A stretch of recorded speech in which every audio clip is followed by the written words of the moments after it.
Boston. Jordan. Oh, a spectacular move by Michael Jordan. Pushing 5 to play in the third. Kobe. Crawford. Hogan. Bring it on, Kobe, baby. You are now tuned into the chat room. Your favorite baller's favorite podcast.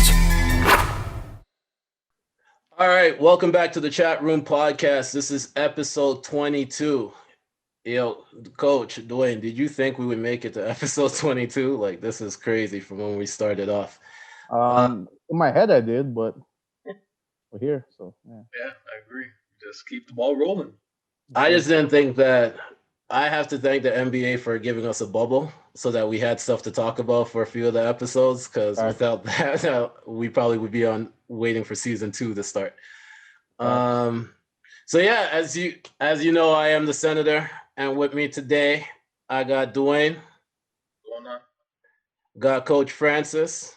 What's up, man? Lakers in 4. Starting there, man. Essay, you may want to skip this episode if you started to listen to it. But today, so Coach messaged me last week and says I got 2 special guests that I definitely want to have on this podcast, and I said, all right, let's bring them on and let's have some real great discussion. So I'm gonna let them introduce themselves. Tell the audience a little about themselves, and then we're going to jump into some topics from there. So whoever wants to start. My name's Shanice Gaddison. I'm not sure what to tell the people about myself. I may have been known as Shanice McCoy before for listeners that know me in the basketball community. I went to the University of Texas on a basketball scholarship. I'm currently back here working in Scarborough at Royal Crown Academic School as the academic advisor for the sports program for basketball. So yeah, that's me. That's dope. I'm Tamara Nemhard. I went to Seneca College here in Toronto. Right now I'm coaching for grade 7 boys for grassroots, but I did girls basketball for quite some time. I just kind of made the shift this year to kind of focus on the younger boys and stuff like that. But it's kind of what I'm doing right now. That's dope. And before we jump into anything, we just want to thank you for taking the time out to be on this podcast.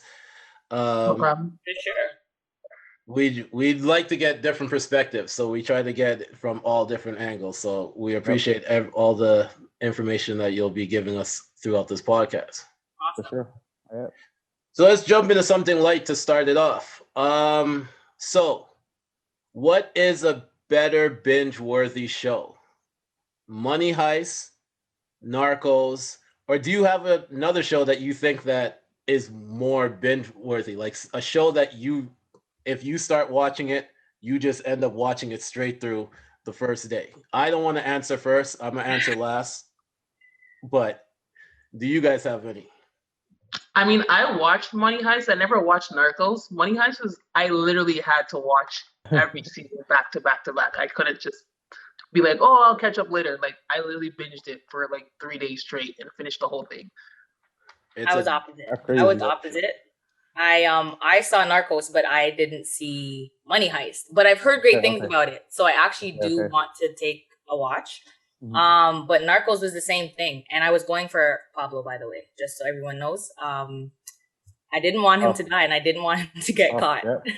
Spoiler alert. Sorry, guys. So, it's always good to do the spoiler alert disclaimer after it's spoiled. I know. I mean, it is based on history, so yeah. I'm about to say everyone knows he's dead. So. That was like my biggest thing with Narcos is that like I'm like those that know me knows that I watch a lot of crime documentaries. Me too. I love my crime documentary. I love my SVU, my like everything like Bull, anything that has to do with crime. I love that stuff, right? So when I found out that they were gonna do like a Narcos kind of stuff with like Pablo Escobar and the guy in Mexico and all that stuff, I'm like, yo, I have to watch this. And like as soon as I started watching it, I was just hooked. Money Heist, like these guys kind of got me on Money Heist because Senator used to always talk about it. And I'm like, okay, yo, let me go peep this out. And it's all right to me, but it's not like, I don't know, like it's all right. Like I'll watch it. Like yeah, I'll keep watching it. Like I like the unexpected stuff in it. Like like you kind of never know where it's gonna go. I like that part of it, but like the actual show, I'm like, okay, it's cool. But yeah, I've learned not to make facial expressions when Coach speaks. No, I know. I'm just I see some outlandish stuff, huh? But it's what it is, But yeah, Narcos for me is my binge worthy thing for sure. And then also like if you're like another great one is like SVU if you guys really mess with that, but yeah. You can't binge that though. The show's 16 seasons. 22 seasons. 22 seasons. 22 seasons. You can't binge that. Oh yeah. 22 seasons? 22 seasons and they just did episode 2. So I'm caught up, man. I've seen all of them. Wow. That's impressive. SVU is my joint. Like that's my joint. Yeah, once you miss one episode, it's a wrap. It is a wrap. It is. Just like that's why I stopped watching Criminal Minds. I missed like 4 or 5 episodes. Because there's so many different Criminal Minds. Like when they started in Miami, New York, I was like, yeah, I can't keep up. I can't do it, but yeah, SVU is my joint for sure. Okay. Do it. For me, Narcos was probably the last show I binged, but then for some reason I just came to realize that I didn't want to binge shows anymore. I'll wait. So when a show comes out, I'll keep an episode, I'll watch that, and I'll wait till next week to watch the other one. For some reason, I'm not binging anymore. I'm waiting a week. I've changed. I don't have patience. I don't have patience. I think it's the pandemic. I think that's what happened. I think I had to kind of change for it. But The Last Dance forced me to do that, and I was like pulling my hair out. I was so mad, man. I know. Forced me to wait. I'm like, yo, like I couldn't, and like when like you guys know how that leak happened, like that. The leak, So like I saved them, like I'm gonna watch it all at one time. I go to go watch it. It's closed. They removed it. I'm like, yo, like now I have to sit and wait. I'm like, you have to wait.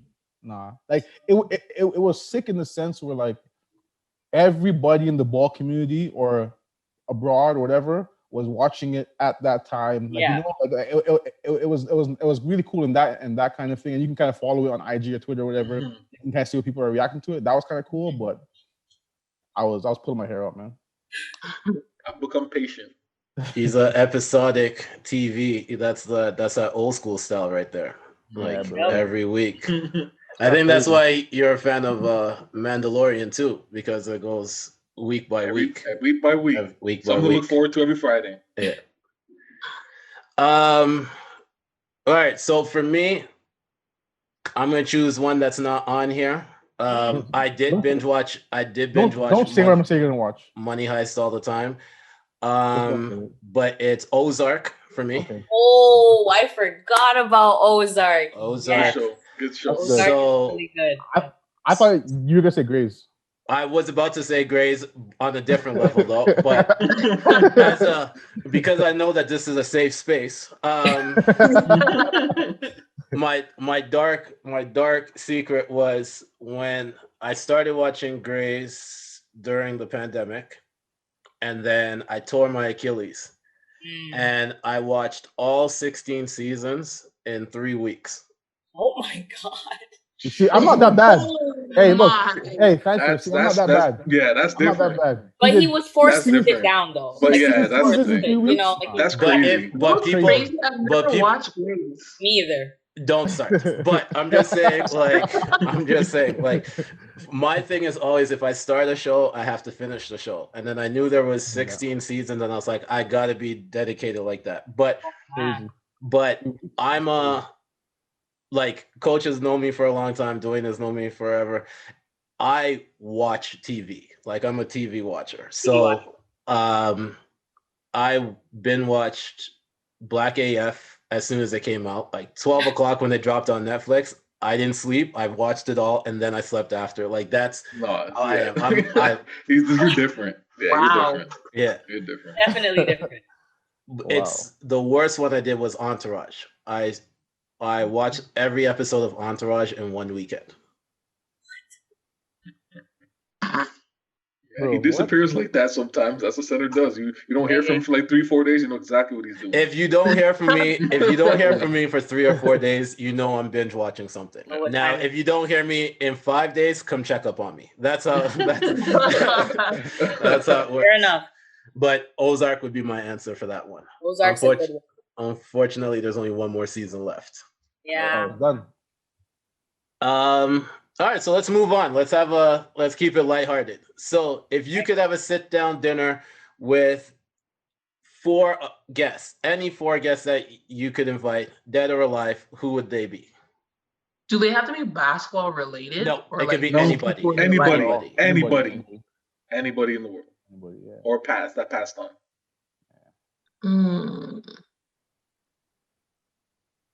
I don't know. That's hard. It was hard. I thought about it.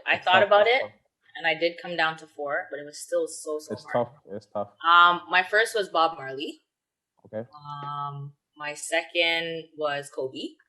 Anyone that knows me knows that's my guy. And I loved how he was just so full of knowledge and how much he put into the women's game. So I'd want to pick his brain on so many levels. And then the Obamas, Michelle and Barack, people that are full of knowledge also, but in a different sense. Those are my 4, but man, there was like at least 100 more people that I could think that I'd want to sit with. It's a Good. tough one. It's a tough one when you really think about it. It's tough. You know what? Now that I think about it, I would want to sit down with the Obamas, obviously, because like they went through something that's like a first in everything. Yes. It's something to hear what their experience was politically and personally. Mm-hmm. Someone from my personal life that I want to bring to that table just to see how their knowledge and that person's knowledge would be like Craig Walker. He was my coach when I was at Seneca, and like he's someone that's very like important in my life and very impactful. So I would want to have him at the table. And I would say LeBron, because he gets so much backlash for who he is as a person, but like in his personal life, I feel like people don't give him enough credit for the stuff that he does off court. Facts. Yeah. Facts. No, like we have that discussion all the time. Like he's to me, he's not the greatest to me, but what he's done off the court, it makes him, if not the greatest, tied for the greatest with Bill Russell. Like, you know, like just their stuff they've done off the court is just crazy, right? But yeah, no, I rock with that stuff. You got the Obamas, you got, all right, that's tough. So mine would be so my first one would be Barack. My first one. My second would be Dr. Dre. Just because, you know, business mind, what he's gone through, like, you know, with like an NWA and just everything he's done with that. So like that's crime, right? So like I'm in on that. And then my last 2 would be like, for my Laker connection would be definitely Kobe, without a doubt. As you said, like anyone who knows me either, like they know Kobe is my guy. You know what time it is. Yeah, and then if you really, really know me, you know that my other guy is Magic. So those are that would be my 4 for sure: Magic, Kobe, Barack, and Dr. Dre. I think it would be very insightful, well-rounded. You got 4 people who kind of been through a lot. Yeah, that's my 4. That's a dope 4. Yeah. All right. I'd have to say for me, Neil deGrasse Tyson. Just very insightful man, very smart.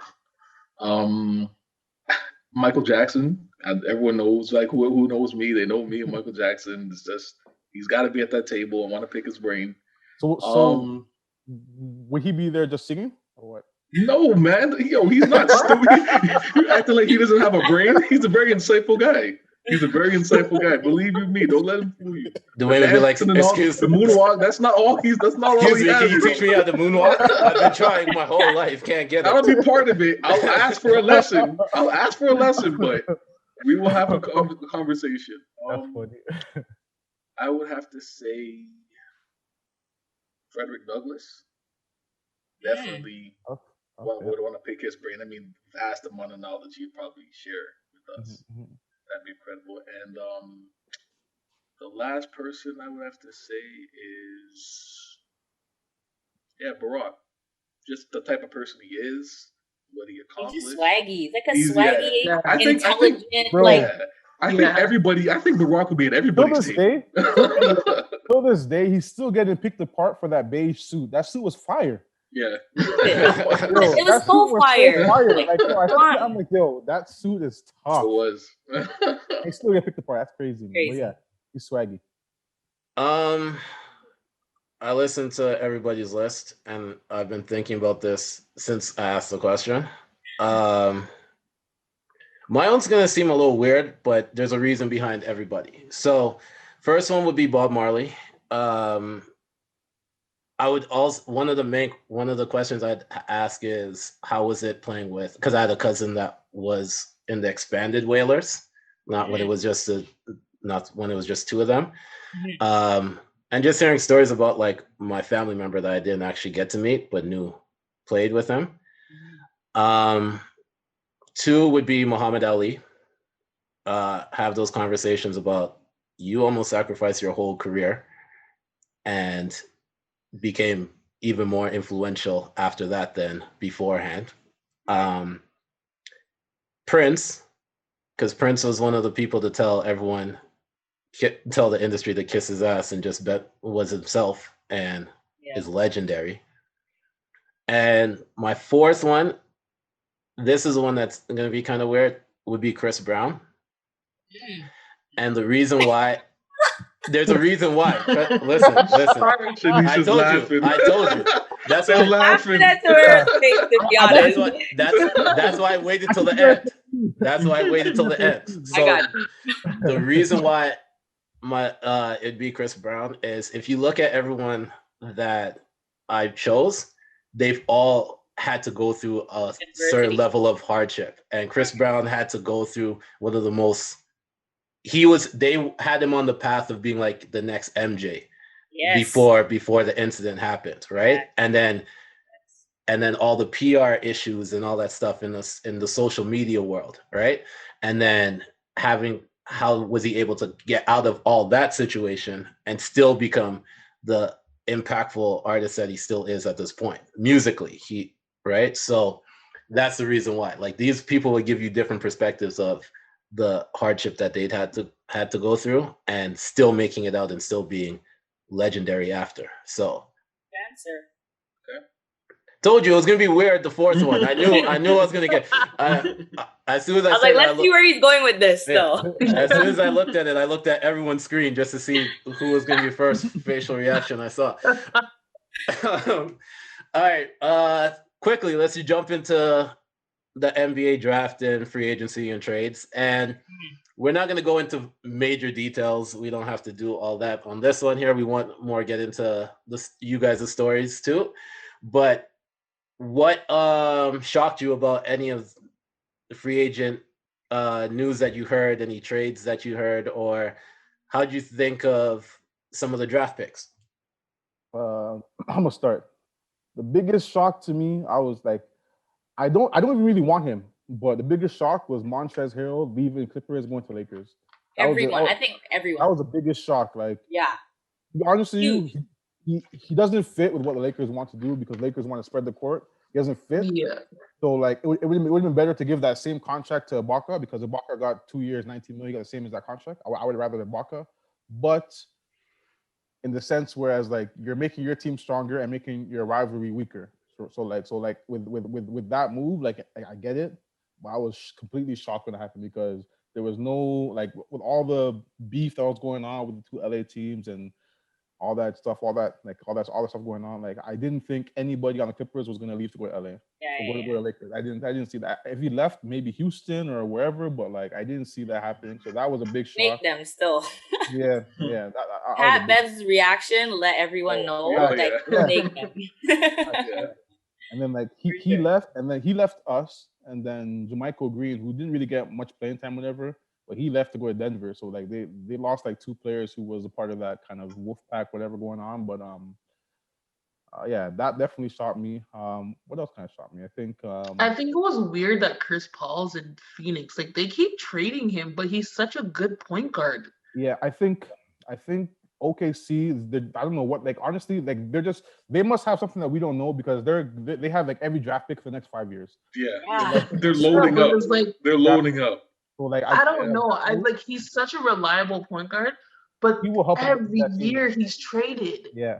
And like I don't get what OKC did because like you had CP3 who was kind of mentoring and bringing up Shea, which Shea and all that, yeah, great. But like now you're gonna put him with Devin Booker, and they're not gonna be a great team. They'll be a fringe playoff team again.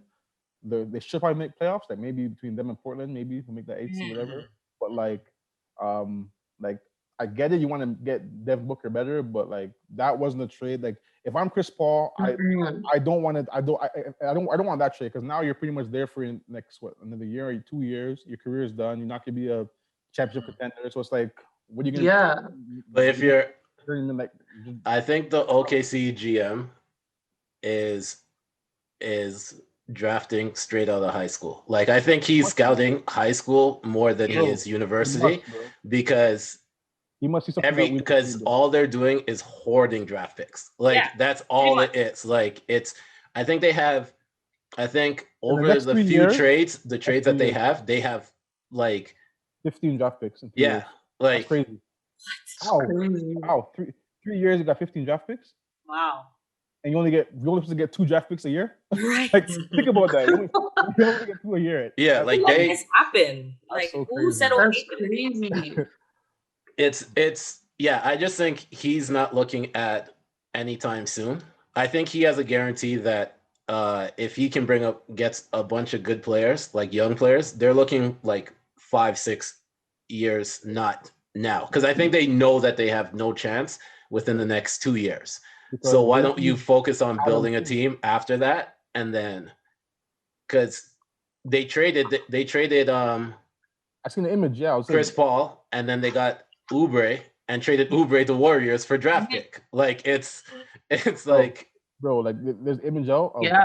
But how long are you gonna really wait until your team's good? Like you're just gonna keep trading people away? Clearly, they don't care at this point. If it's 4 years, 5 years, they're in it. They're in it for the long haul. They just don't know when COVID's ending. So they're like, we might not have fans for the next 3 years. So we don't need a good enough team. Matter at this point.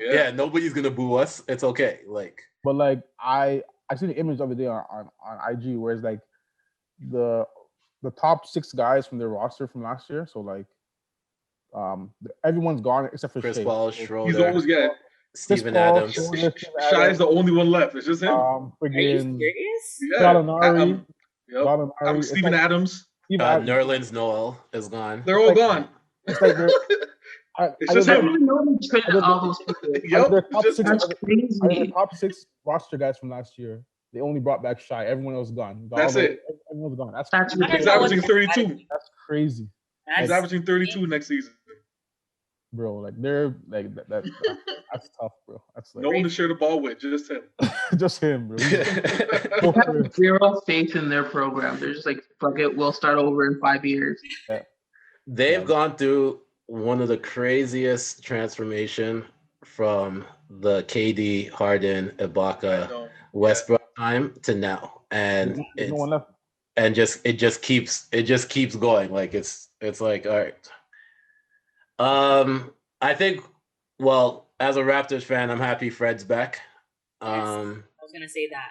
That's a good signing for the Raptors. I still want my jersey. I appreciate it, guys. That was huge for Toronto, man. Huge. Like, that was huge. I would have bet everything that he would have left for the max. Oh yeah, definitely. We all a lot of people say he was gone. Like nobody didn't think he was going to stay. Yeah. But the Knicks or any other team. No one wants to play for the Knicks. I was reporting, like, well, not I was reporting, but I was seeing reported that he was like close to getting like the max from Chicago. Yeah. Really? So like, I'm not. He would have been the third star. I'm not sure he would have got the max. Like, come on now. Chocolate This- doesn't have 1 star, man. Come on, This seems more like a loyalty thing. Like he knows I think Masai, so he knows too. the city, for sure. he knows the culture, and it's just more Exactly. loyalty. I want to be here for the Yeah. Loyalty and just being comfortable in the whole situation for sure. Yeah. I also think it helps that for next season they're not playing in Toronto. Yeah. I think It's so Yeah. weird. it's. Yeah. I think it helps it at least for that one, like for the year, because Mhm. at least he can bring his family in, right? Because if you can tell he's a really family-oriented guy. Like he played like crap when his wife was pregnant, and then once that baby was born, he went was crazy, right? Shout out to Fred Jr. is all I said during the playoffs. Shout out to Fred Jr. because that guy He was balling. gave him the juice. For Yeah, real. he was. It was like the games before that, he knew it was coming up to the date when she was supposed to have the baby, and it was just on his mind every time he like shot Couldn't whatever. focus. Yeah, and then once the baby came out, he was like, "All right, I'm back to good. what I do. Back to what I do." Yeah. I can hoop free now. Yeah. Yeah, for sure. I would say the craziest the craziest deal that happened recently was Gordon Hayward, the Hornets, $120 million. In Not what one. universe is this guy still Not a max player? Am I missing something? Am I the only one that thinks he's not a max player anymore? Like he's not that guy. I mean, No, He's been he's injured not- for all not the that much. years. he's not. I mean, okay, he's not that guy. But you have to look at Charlotte's, like their whole situation. Who are they giving the money to? Yeah, as I said, like, you gotta look at the whole situation. Like they're not gonna attract huge name free agents. So like what they're gonna need is they're gonna need like blue blood guys who are gonna come in, do their job, Work they're gonna hard. work. You know, like that's what they need. So Gordon Hayward is one of those guys where he might not be 25, 26 point per game guy, but any given day he can drop you 30. He's a professional. He's gonna work He hard. just needs everybody on the next team to have equality on the back of his jersey, because anybody in the bubble that guarded him with the word equality on the back, he was going to work. Any other message, nah. But equality. He'll. That's funny. They're gonna live and die with that contract now, so it is what it is at this point. But I mean, they pay a lot for him. But if you look at it, like they still have max contract money. Like they're not paying anybody on that roster because they got rid of Kemba. They got rid of Kemba. Right? They're not really paying. Like that team is all young guys. Like PJ. Wasn't the higher one before that Rozier? Just his contract was like, and then he lost like his starting job to. I was gonna say, yeah. So like they're talented. I'm not sure they're a playoff team, but I like It's Atlanta. a right now. culture thing more for them. culture for sure. I like Atlanta right now. I playoff? think I'm not saying that I'm not saying that they're going to be serious contenders, but I think that they're making small moves to actually be a lot better. I think Gallinari being picked up is a good pickup for them. They just offered Bogdanovich. So if they can add him to that unit, that should be really good. I've never liked Atlanta, so I don't care what the moves they make. I haven't liked Atlanta even when they had what's his name in the 80s? Wilkins. Wilkins. I haven't liked them since then. I don't know why. It's just a thing with Atlanta. But ever since Dominic, and from that till now, I have never liked that team. Well, you just don't like Atlanta. You didn't pay attention to the Gucci Jeezy verses. No, man. There's 1.6 million people on Instagram watching Gucci and Jeezy in the same room. I definitely wasn't one of them. I was there. I'm with you. I wasn't one of them. I didn't either. want me either. The music is just not for me. That's all. I'm not really a trap person. Yeah, it's not for me. You know what I mean? Like, Twitter gave me enough information. I didn't even need to. I just scrolled through Twitter and I was like, okay. No, there was like 3 classic moments in there, and in our group chat we were going crazy because we actually thought like I didn't think it was gonna happen. There's everyone. So we all thought that Gucci wasn't gonna do his diss track to Jeezy. That's like real beef. And then it happened live. No, I know the man had a thing on his head, a target on his head, like. Yeah, And that's like said, real but the deep. worst part was after And he said, performed it. smoking on Pookie Lock. I'm like, yo, what? You can't say you Can't can't say say that, bro. that. Like, Put that in the dirt. Smoking on Pookie Lock. Yes. Like. Man said he didn't wild, care though, bro. and he Nah, didn't he sit didn't. down the entire time. He was lit. He was lit, bro. Like, Gucci just needs a better hype crew to go with him, because if you're performing 20 songs and they only get hyped to like 1 or 2, it doesn't help. Doesn't help. It doesn't look good. It No. doesn't look good. Oh Lord. Because like I'm at home and like I'm not the biggest Gucci fan. I'm more of a Jeezy fan, and I'm at home and I'm watching it, and I'm like, but I know this track from Gucci. I know this track. I'm like, this hit off a little bit different. So I'm like getting hype while listening to it, but then I look over at his crew, and his crew's not hype. So I'm like, all right, I guess I gotta calm down. I shouldn't be this hype. Yeah, I just gotta look like a cool guy while watching it. So, but yeah, Dwayne, stop hating on Atlanta. It's lit. but yeah, so yeah, kind of chopping, like you guys talk about the verses and stuff. I got a question for the two guests. Like, who's been the toughest matchup you guys have had over your playing career? That's a hard one. But my earliest memory was Sasha from Triple Threat. Shout out to Sasha. Because we were kind of the same crafty point guard, and every time I knew I was gonna play her, I knew I had to bring it because she was gonna bring it. And then on the boys' side, shout out to Javal Miles. I played one-on-one with him a lot. Like a lot. And if you know Javal at all, you'll know that he doesn't care if he's playing a 3-year-old or he's playing a girl, boy. It doesn't matter. He's going to go hard. So for me, having to actually create off of someone being way more physically stronger than me, to get to the basket, to shoot, kind of helped me. So when I played girls, it was like food. It was like, all right, like, you know, they're definitely not as strong. They're not as fast. So yeah, but Sasha was the toughest. I'd say, honestly, my toughest matchup when I was playing in college was when I would play Algonquin and there was a player named Sandre Bosco, because we kind of played the same position.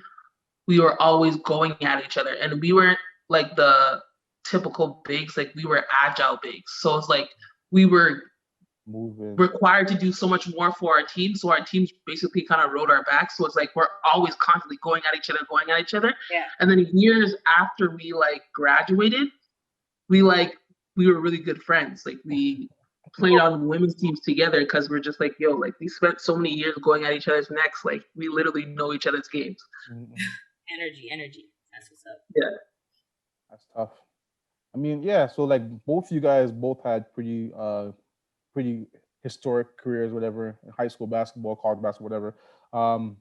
What were some things that you guys kind of that kind of stood out for you guys playing ball in Toronto? Like you guys were kind of part of that hype. It was a historic era. The beginning stages of like that, all that, yeah. For me, I feel like the biggest thing was all the talent was in the city. So now, with prep basketball, even guys going overseas or girls going overseas, everyone was here. There was no such thing as people leaving. So we played the best competition, the games, the energy, the atmosphere. Like it was live, you know, like everyone looked forward to games. And the community was just bumping. Like the ball community was bumping. You were good. You were known. There wasn't any like violence. I don't know. Like it was just a time where it felt like Toronto was on the rise for basketball.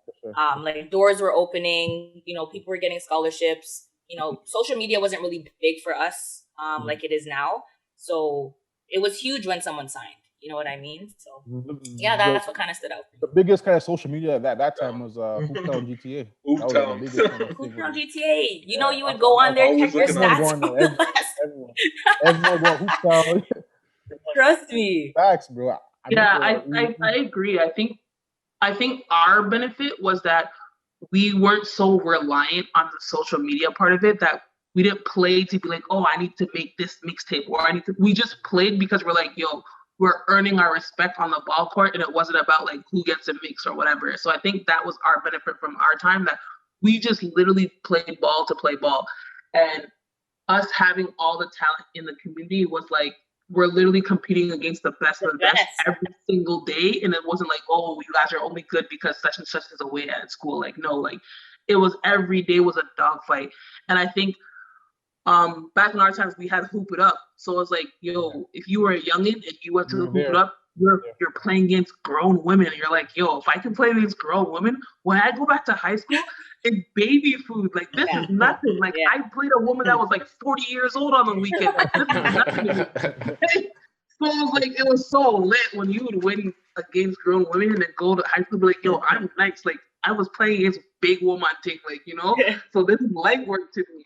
Like that was good from the time that we were playing ball when we were younger. We weren't so reliant on the politics of basketball. I think right now basketball is very political. Yes. When it should just be let the athletes be athletes and stop trying to pinpoint and generate all the stuff. They're like property. Kids are like property, unfortunately.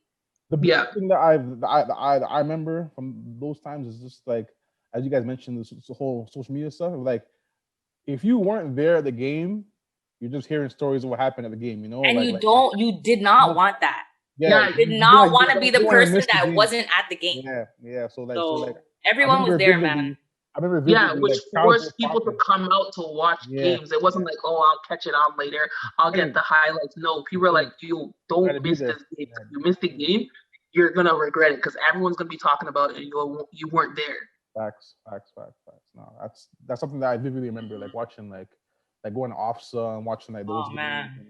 And, yes. Like I think the biggest thing that I remember, like, is like when social media kind of just started taking off was when Pickering High played Eastern in OFSA finals. Yes, I was there.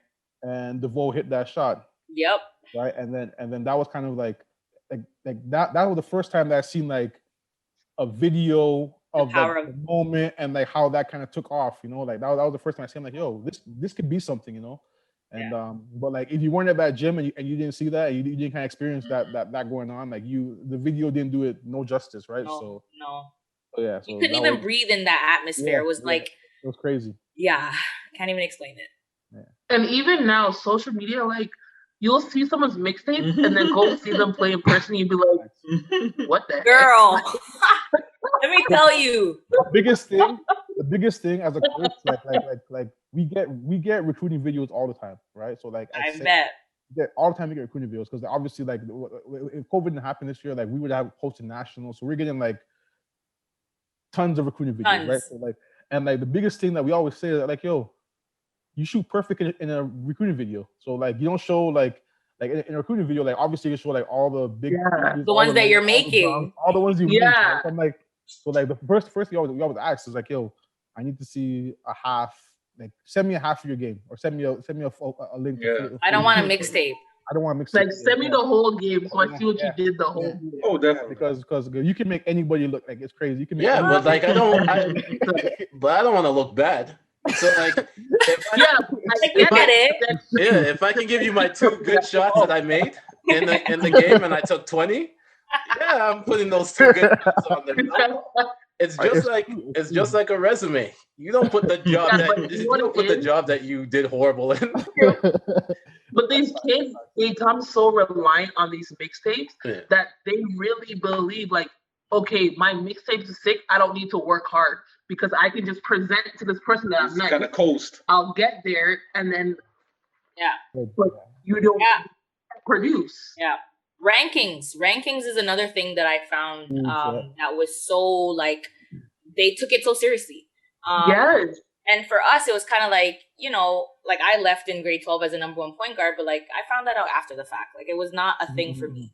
Now these kids are like, I'm ranked number 3 on MPH and I'm this and that. And you're watching them play and you're like, you shouldn't be ranked at all. Exactly. You should not, like, this is gassing you so much that you think you're nice. And I just can't. Like, I just can't. And those are the kids who are not coachable. The ones who, like, predicate themselves on being ranked. Yes. They think you can't tell them because they're like, yo, I'm hot shit. Like, I'm ranked. You can't tell me nothing.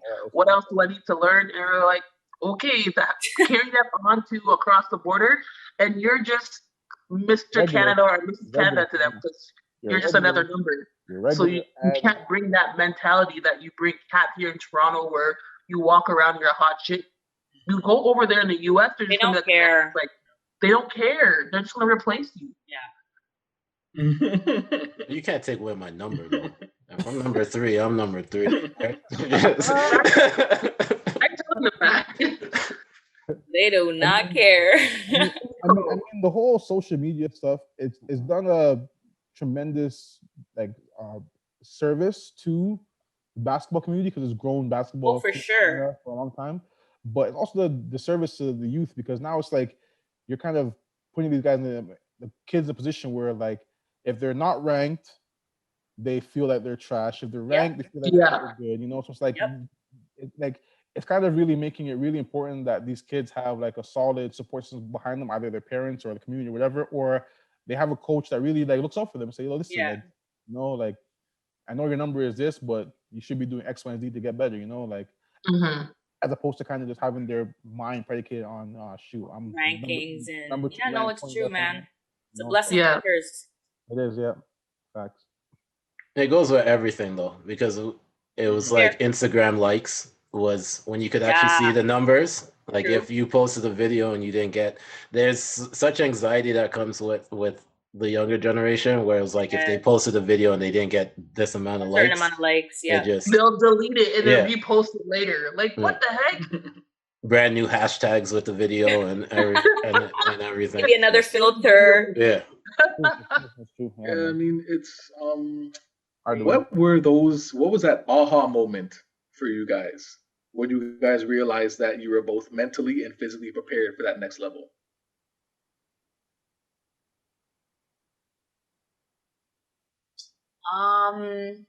For me, I remember it was my grade 12 year, maybe grade 11. My memory's not too good. But I remember we went down to the States. We went to the Deep South Classic. We went every year in April. We knew this is our time to basically shine. We didn't have what the prep schools have, where coaches are coming down to watch you. No. You had this time. You know coaches are going to be there. You got to do your thing. So I was being recruited at that time by a few schools, and we were playing like a top ranked team, some US team. I don't remember their name.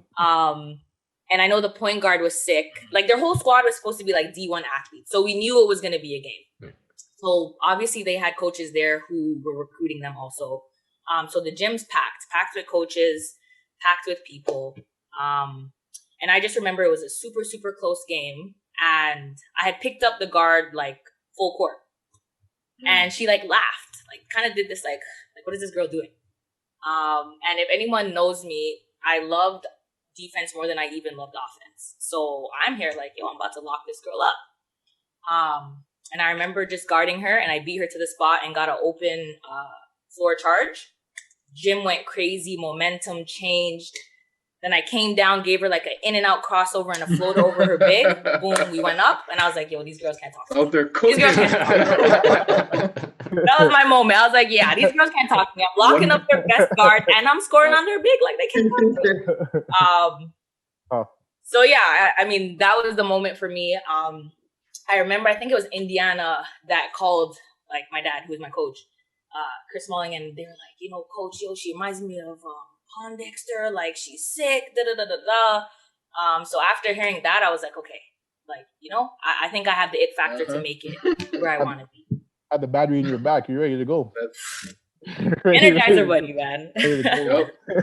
She got a charge and got charged up right after. I was like, this girl thinks she's gonna rock me. Yeah, you're in the spot. Funny. I was like, I'm in your head now. Let's go. Canadians coming out, the talent. We're so talented now. Where these Americans, they can't look down on us anymore out here. You just can't. Yes. Oh man, that was so big. That was so big. Like anytime we walked in and they knew like we were a Canadian team, it was like, like there's that's exactly right. Oh, there's black people in Canada. Oh, like and we're looking at them like, are you serious? I'm probably black and blue. Like, so I found that out going to Texas too. Like went down there, they're like, you're black. play basketball? Like, there's talent in Canada. Do you know Drake? I'm like, we're not doing this. I think my aha moment was my rookie season in college. Because again, like for me personally, anyone who knows me when I was in high school, I was like a rowdy kid, like just got in trouble, like whatever, blah blah blah. And I mean, I had coaches who were like, "Yo, she can ball, so like we're not gonna force her to be disciplined or whatever." But when I got to college and when I met Craig, he was like, "You can ball, but I'm gonna push you to like your extreme." Central. So me going in there as a rookie, he was like, "The team's on your back, wow, like, lead them." And I was like, whoa, wait a minute. Have fun, like, you know what I mean?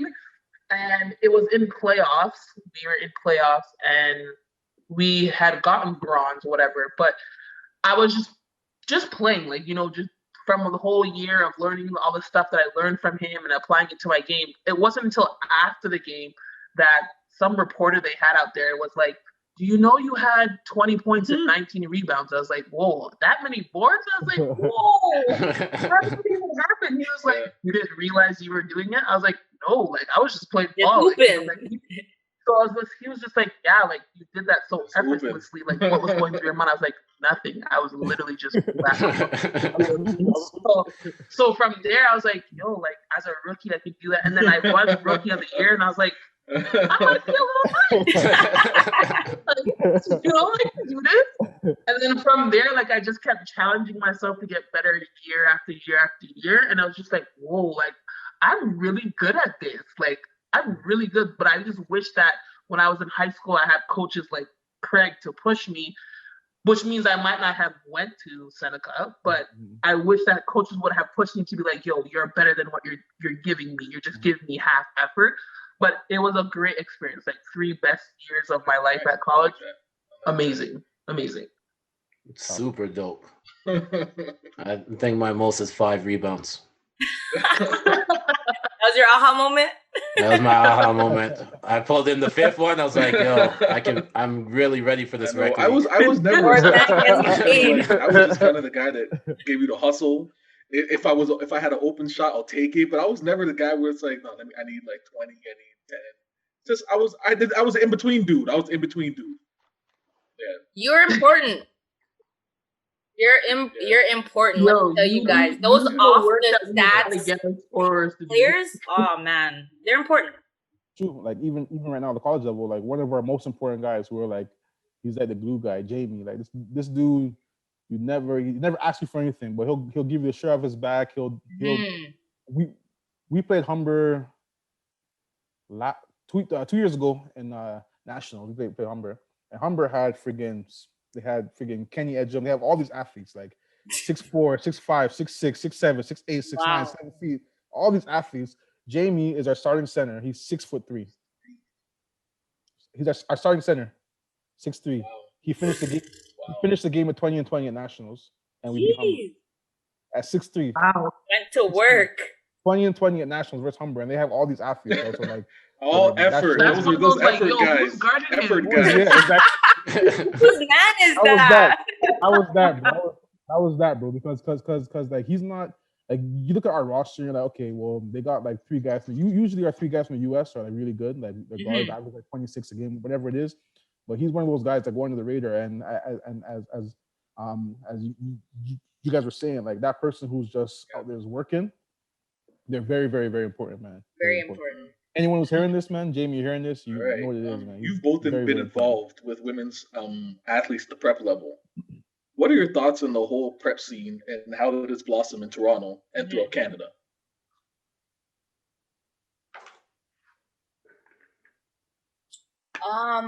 I honestly, at first, so I just came back from Texas in 2017. So I got back into coaching under my dad for like OBA at first. So I got launched into the prep scene last year as a head coach. And for me at first, it was like a culture shock because these kids kind of walked around kind of entitled, like they were supposed to be there, like their shit didn't stink, that they didn't have to work hard. And so I was like, what is this? Like, what is it? So, I mean, the good thing with my team, it wasn't too bad, like on the girls' side. but I nipped any little bit of it in the bud. Like our top athlete, I was just like, listen, you haven't signed a scholarship yet, eh? Like, I don't care if you're ranked first. I don't care if you're ranked second. Okay, you have no offers. You have interest. There's a difference. Yeah. No one has literally said, listen, I want you to come to my school. And I think from having that conversation with her, it set the tone, and she kind of brought the energy to the team where it's like, okay, we have to work hard. There's a certain level that coach is expecting X, Y, and Z. With all of that being said, I think it's amazing though. I think it's an amazing opportunity that these athletes get to practice damn near 6 days a week with each other. You're playing basketball every day. You're in school with each other. It's preparing them for the next level ultimately, because half of them are, or most of them are, is in residencies. We have people from BC. We have people from all over Manitoba, like everywhere, right? So I remember leaving my mom's yard and going to college.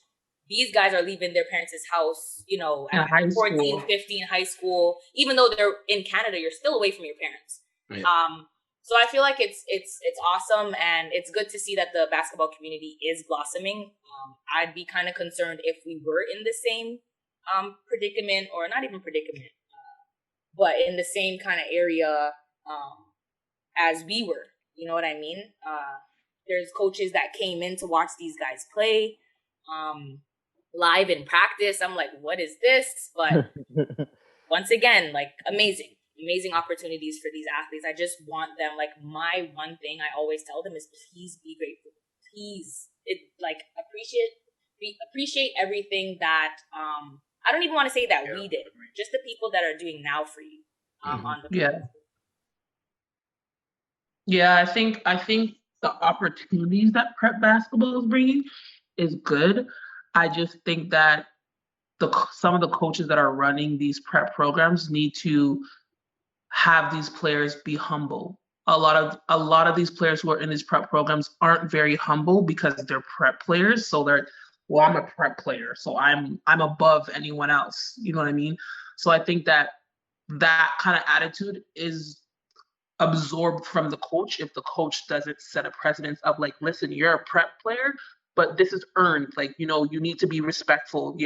You're a representation of this program when you're away from, even if you're not in the jersey, you still represent our program because they know you go to this one. So you need to carry yourself with a certain type of class, I would say, for a lack of a better word. But because, again, these players are like, they'll treat other people like garbage. Like, you know, their attitude's so shitty, and you're just like, because you go to prep school, that's how you're acting? Like, relax. Yeah. Like, you know what I mean? Like, they need to, because again, those people may not, on the team that may not have offers, you never know if that person is going to go off to be a doctor or something. And later on down the road, they're just like, yo, I was on a team with her and she was a shit teammate. And I don't like that person. You know what I mean? Like, because I've seen people lose scholarships over references. Your teachers, your coaches, if you burned bridges with people because you thought you were hot shit, that could come back and bite you in the butt because you wanted to be this nasty person because you were entitled, because you were a prep basketball player. I think regardless of what your position is in the basketball community, I still think you need to be a good citizen, like a good person. A good person. Yeah, basically. That's it. That's true. So before we wrap this up, do you guys have any advice that you want to give to young female athletes trying to make it to the next level? I'm going to just talk off of personal experience. Do not take it for granted. I remember going down to Texas, and because I signed at Texas, I felt like I was the shit. I'm just going to put that out there. And because of that, it made me complacent. And complacency basically led to ending my basketball career. Essentially, I put on weight, I tore my ACL, and then to try to come back from that, doctors were like, you can't. So take everything serious. Don't take anything for granted. Work hard. Enjoy it. That was the best 4 years of my life. I would go back in a heartbeat, but it goes so fast. It goes faster than high school for me. I guess because when you're having fun, time goes fast. But yeah, that's basically my advice, man. Like, don't take anything for granted. Make sure you use the coaches you have around you, people that you trust to make important decisions. There's a lot of people out there that don't have your best interest in heart. So yeah. Yeah, I think my advice would be like, use the sport, don't let the sport use you. Like, I think a lot of kids stop having fun after a while because these parents invest so much into training their kid hard and don't realize that their kid's checked out. They're just doing it because you want them to do it. I think you should have fun in what you're doing at mastering your craft. Have fun at mastering your craft and make those sacrifices. That's some real good advice. Because now it's like you see a lot of I don't want to say failed hoopers, but a lot of hoopers that didn't make it, they're trying to live vicariously through their kids. Through the children, yeah. A lot of them. A lot of them. Parents are nightmares nowadays, man. Like going back to the question, I know we're wrapping it up, but they're nightmares. And one rule that I implemented last year as a head coach was parents cannot talk to me. If your child wants to know why they're not playing, you need to basically, you're holding your kid back by coming and talking to me. Because when you get to the next level, your mom and dad, you're not going to be able to talk to me and say, Coach, why the hell is my child? They will send your ass home like this. Facts. You know what I'm saying? So I don't know, for the parents out there that are listening, man, like coaches are not getting paid for this. They're volunteering their time. Be a little kinder. You know what I mean? Just be a little kinder to them. And also, parents, you're a representation of your player as well. So when scouts come and they see you acting a fool in the stands, they're going to be like, your kid's good. Well, I don't want you. I don't want you. You could be holding your kid back. Definitely. Mic drop. I think we could end on that. All right, before we get to this final segment, I just want to quickly say prayers up to Klay Thompson, torn Achilles in his Tyler Ennis. right leg. And Tyler Ennis, torn Achilles. Yeah, those are tough situations. And it just made me think about the Klay Thompson one when you brought up your story. And then he just got back from a ACL tear in his left to tear his Achilles on his right. So prayers up to Tyler Ennis and Klay Thompson. Wish him for the most speedy recovery and can't wait to see them back on the court. It's crazy because both of them had injury last year too, because Klay had his ACL. I think Tyler had he had some 2 years in a row, something in his leg or something. So like both of them have like I mean Tyler was able to get back on the court, bounce back. Right, but Klay, like he's legitimately gonna miss. Back. Crazy, right? So it's like that's tough. And the season is literally like 2 weeks now, right? So kind of definitely. That must be like mentally tough, man. Yeah, it's a lot to get over, and I think also with the fact that you overcompensate on one leg once it's injured. The strain that happens is I've been so like I keep getting asked like when I'm gonna join back like rec, and I'm like I'm doing a year of physio before I even think about doing it, right? Bro, like I tore my Achilles 2 years ago now? 2 years ago. I tore it a year after you tore yours. 2 years ago, and up till now I haven't played a game of ball in 2 years. It took me. Play game ball, so I'm like, how long did it take me? Because after I had 2 surgeries. So I had one ACL, and I tore everything: ACL, MCL, LCL, stressed my meniscus, the whole trifecta. Damn. Then they told me they had to go back in because my bone was rubbing against each other. So that was kind of like the point where my career ended because they're like, "Oh, you could play, but you need a knee replacement." And I'm like, "I'm 19." What? Yeah. And you need your knee replaced every 10 years. So I'm like, not that serious. That's crazy. That's tough. Yeah, I just started back hooping. Like I just started back.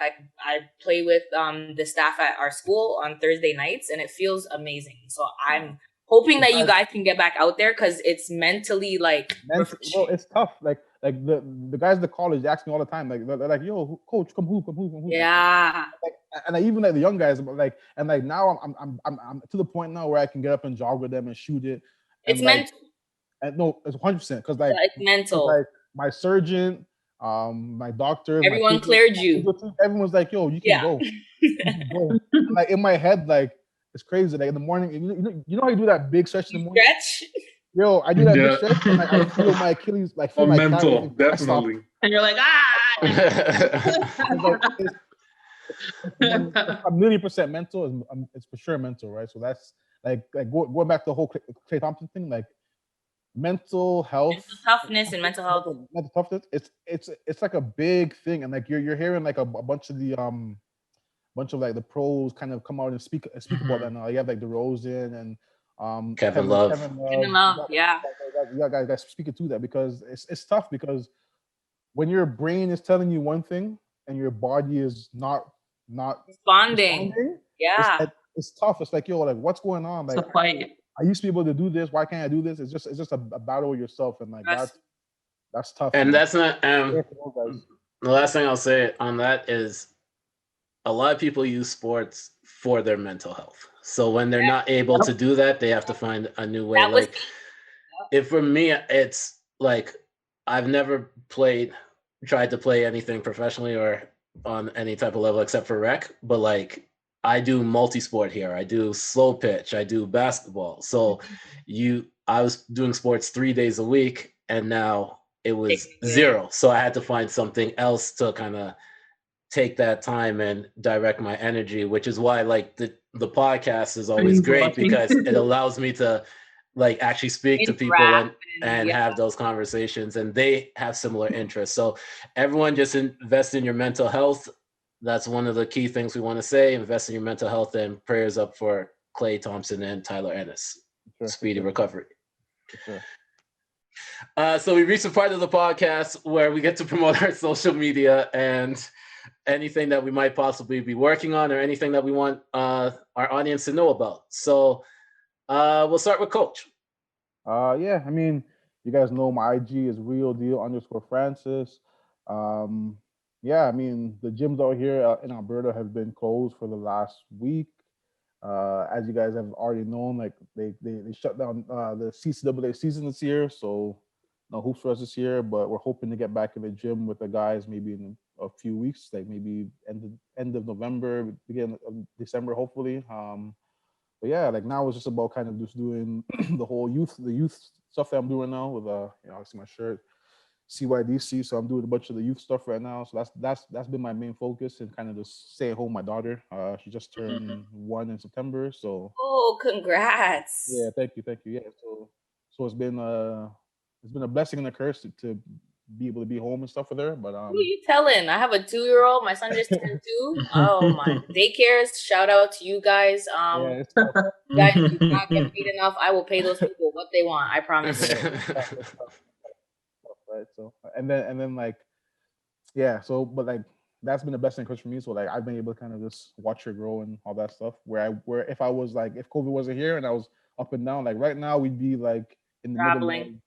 We'd be in the middle of the season right now, you know. So like it would be like I'd be traveling on the road, we wouldn't be home and all that stuff. So yeah. So I'm fortunate that I'm home. But I'm ready for COVID to be over now. Facts. Shanice? All right. Well, my IG is Shan SHAN B-ball. I'm really not promoting anything, guys. I'm trying to get rich in my sleep. Probably like everybody else in the world, but that's what I'm on. I hear that for sure, man. That's about it. That's what it is for sure, man. For sure. Short and simple. Tamara? My IG. I mean, I would say my IG. Forgive the name. It was a nickname given to me when I was playing basketball in high school. But it is Big Teaser 23. I like how you whispered that. You know what? I'll put it in small letters so it goes with your whisper at the bottom of the screen. But I'm not really promoting anything. I'm just saying for all those people who do work in childcare like myself, because I work in childcare like Shanice mentioned, that yeah, man, it's hard out here for us. But we appreciate it. Stay safe, keep your kids safe. We're trying our best, so be patient with us. Definitely. Dwayne. Keep going over there, Francis. I know we're about to wrap it up, but I see you. Yeah, I'm like Lamar just threw a pick, and I want to throw my laptop right now. Lamar just threw a pick. But yeah. Yeah, my IG is Chaz CHAS_Tenenbaum, and yeah, that's it. All right. And for me, I always have the long-winded one, so just allow me. Make sure to follow me on Instagram and Twitter at The Senator. Check out my Twitch page, The Senator 1. Don't forget to check out the Not So Soft podcast that comes out every Friday with myself, Nino Rockwell, and Kino the Great. Don't forget to check out my Twitch stream with the SL Entertainment team. We DJ live from 8 to late Mountain Time, so that's 10 to late Eastern Time, and that's twitch.tv/SL_ENT. Don't forget to follow the Chatroom Podcast Instagram page at the.chatroompod. And if you have any topics or if you have any suggestions of ideas of what we should do with the podcast, don't forget to send it to our email, thechatroompod@gmail.com. I told you it was a long-winded one. My God. But yeah, this has been the Chatroom Podcast. Before we even wrap this up, I just want to thank both of you guys once again for coming on here. It was our honor having you on here. Thank you very much. You guys did bring a lot of good stories, and I think the advice that you gave is really important for young athletes, not even just young athletes, just people in general to actually listen to and use those words, because those are words of wisdom. So thank you once again. Thank you, guys. Problem. Thank you. And this has been the Chatroom Podcast, your favorite baller's favorite podcast, and we are out. Peace.